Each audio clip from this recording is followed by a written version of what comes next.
Welcome to American Black Journal. I'm Stephen Henderson. We're coming to you today from the Detroit Historical Museum, which sits in the midst of an increasingly vibrant Midtown district in Detroit. Some of the growth can be attributed to the large number of entrepreneurs who are setting up shop in the city. When it comes to the number of minority-owned businesses, Detroit is among the top 4 cities in the country. But make no mistake about it, starting and sustaining a business takes a lot of work, a lot of resources and support. Joining me now are 2 people who can offer some very helpful advice to aspiring and existing entrepreneurs. Mark Lee is the president and CEO of the Lee Group, and Kimberly Faison is director of Prosper Us, an initiative of Southwest Solutions. Welcome back, both of you, to American Black Journal. Thank you. Yeah, it's good to have you both back to talk about this subject. We've gone over this ground before, but it's worth revisiting because this really is the strength of the revitalization that we're seeing here in Detroit. And when you sort of separate out what's happening among African American entrepreneurs from everybody else, you really are starting to see some strength. Yeah, you know, Detroit is really becoming a mecca for minority-owned businesses. And as you mentioned in the opening comments, we are the 4th largest city in the country. We have over 60,000 small businesses in the city of Detroit. Over 42,000 are African-American owned, minority-owned, and over 30,000 are women-owned businesses. So we're becoming a hotspot, and I think people are coming here and to really start a business, and once you do that, it's going to help you to hire other people, so it becomes an economic engine for the city of Detroit. Yeah, I mean, one of the things about when we talk about job creation and employment and opportunity, that neighborhood business, the business that's around the corner from where you live, is really your best opportunity in many cases to get that chance. Black businesses in Detroit are the ones who provide that opportunity. Absolutely, and you know, like as you mentioned, you know, small businesses create jobs, and as Detroit is going through this revitalization, one of the challenges that we still have is it's not a knock. There's been such a strong emphasis on downtown and midtown. One of the ways we're going to revitalize the neighborhoods will be putting those businesses actually in the neighborhoods where people can work and actually go to work, and certainly hire other individuals as well. Yeah, Kimberly, tell us about Prosper Us and the work that you guys are doing with small businesses. Yes, so again, thanks for having us back. Yeah. And since the last time that I was able to join you, we have grown tremendously. Our program is extremely neighborhood-based, very grassroots, so it would not be possible for us to do our work if not for the partnership of about 10 different agencies across the city that we work with, who help to recruit Detroit-based talent and host our class. And at this point in time, we've graduated 540 Detroit residents from our class. We have a forever relationship, which means that people can come back for supportive services either on the personal side or professional side. And we also have micro lending, and that's 100% neighborhood based. Yeah, and what are the things that you see with the people who sort of raise their hand and say, hey, I need help with this, or I'm interested in this, in terms of that optimism about Detroit? There is a tremendous amount of optimism, but we have also found that when we ask people how engaged they are in the activities that can transform their lives and their communities, they do tell us that they're not as engaged as they would like to be. And so we kind of see that as an opportunity. So when we have our class, we're not just talking about your individual business, but we're talking about building your network. We're talking about building your own community. And how do you do that for the long haul? So the immediate, interest of either developing or expanding a business is one way that we get them in. But pushing on people that they have leadership qualities that can be tapped and that they have a lot of assets that they can offer to other people in the community is another really core principle in the training program. Yeah. I was saying in the open about how hard it is to start a business, to grow a business, to maintain a business, and the number of people I know who've owned their own businesses, started, I mean, it just confirms that. This is not just, well, I'm going to put a shingle out and open the store door and things are going to happen. There's a lot of moving parts that people have to understand before they do it. The American dream to a lot of people still is to start their own business. And a lot of people don't understand the amount of work it really takes to make that happen. And I get approached, Stephen, a lot by people saying, I got this idea. And I push back on them and I'll say, what is your idea, but how are you going to execute it?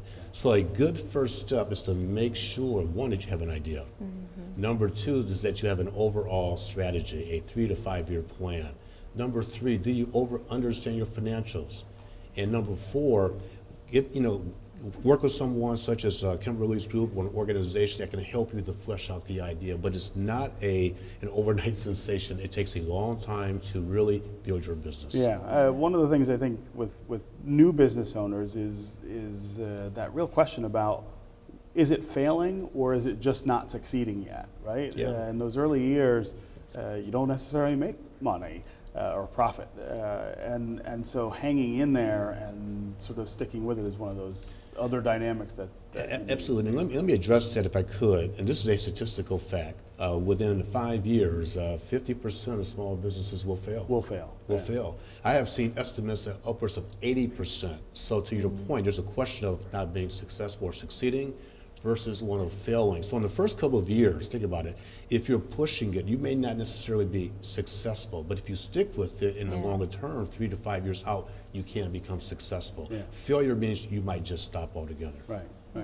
Go ahead. I mean, I'm just thinking that your social networks have so much to do with your success. Not only is that psychologically beneficial to have a support group around you, but if you don't know who to talk to when you're in a jam, if you've got a pending IRS question that you really need answered, and you don't have someone in your network to help you with that, you can become stuck. So it's really important for people to have the social capital, not just the financial capital, because the resources and the access to information when you need it is extremely critical. Yeah. And it's really important, especially in the African American community, that we do a better job of building that social fabric. Yeah.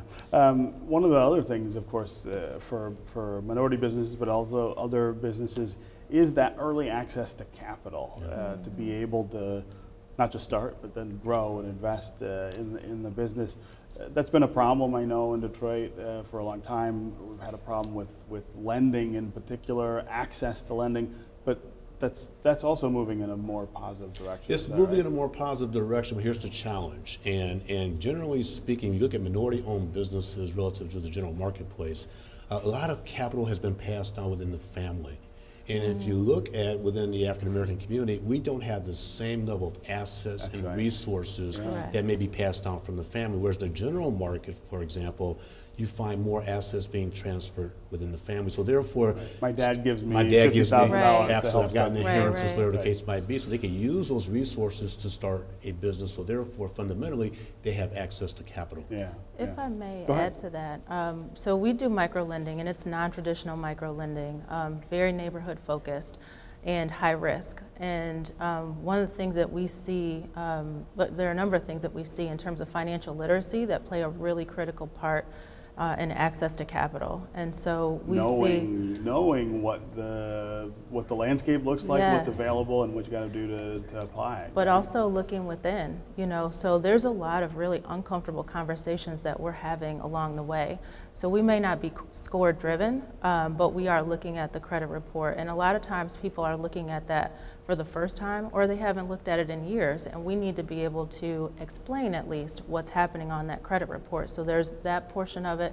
The fact that most of the borrowers that we work with have a negative net worth, and that's okay. We are able to take that kind of risk. Most lenders can't.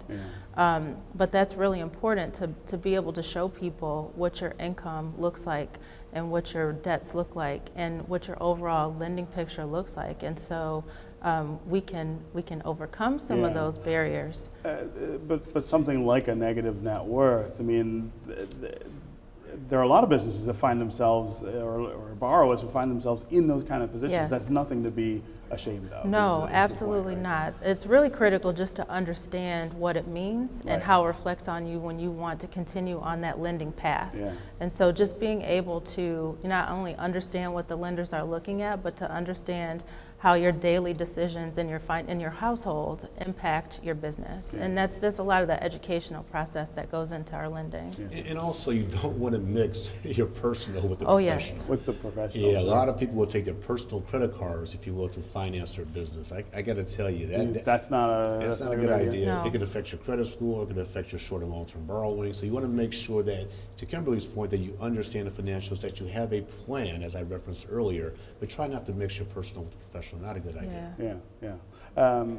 When you look at the city right now and think about the number of businesses that we have and all of those good statistics that we talk about, what are the challenges that are sort of still out there? What do we have to do to really get things moving forward? One, I really believe is in the area of awareness. So we have so many people in this city starting a business, but one of the challenges is, and I've done a lot of speaking across the city, and people will come to me and say, how can I find out about those programs? Right. And I think the first challenge is, a lot of people are excited about Detroit. They want to invest their money and grow businesses here, but there's an awareness issue, an awareness challenge. So if I have an idea, where do I go? What programs are out there that can help me to take my business to the next level? So I think that's a huge challenge that we have short term. Yeah. Go ahead, Kimberly. Just to kind of support that, I would say that even staying in touch with our graduates, we find that communication, isn't where we'd like to see it. Sometimes it's a technology issue. Sometimes, again, it's social networks.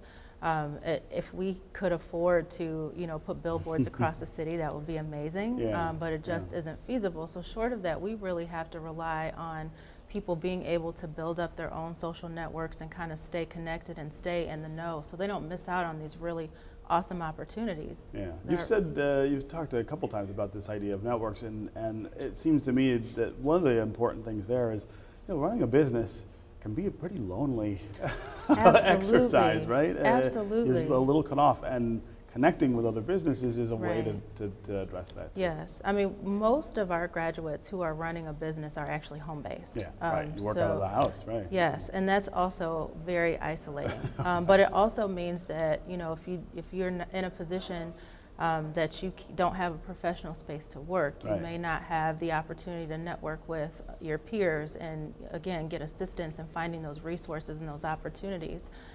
So access to space and a place to work is really important, and it's an issue that we are Is that very still much a real focused challenge on. here in Detroit? Yes, and even if it's not, we're not necessarily encouraging that everybody go out and get a commercial space. Right. We've seen a lot of mishaps happen around that. But just being able to get into either a shared space or a co-working space is really critical for people to be able to grow and expand. Yeah. But also, along that line, it's network. Get out across Detroit. There's so many things happening in the city right now, so many things, organizations focused on entrepreneurship. So you may have a home-based business, but it's okay to get out and explore during the evening hours. Network and have lunches, have coffees. And I think that helps to take that loneliness out of building that business and really creating that network you need to certainly leverage other opportunities. So if I'm starting a business in Detroit, where do I go? What's the first place I had to go for advice or help? There's a really good resource. Yes, come to Prosperous Detroit. But there's also a really good resource called the BizGrid.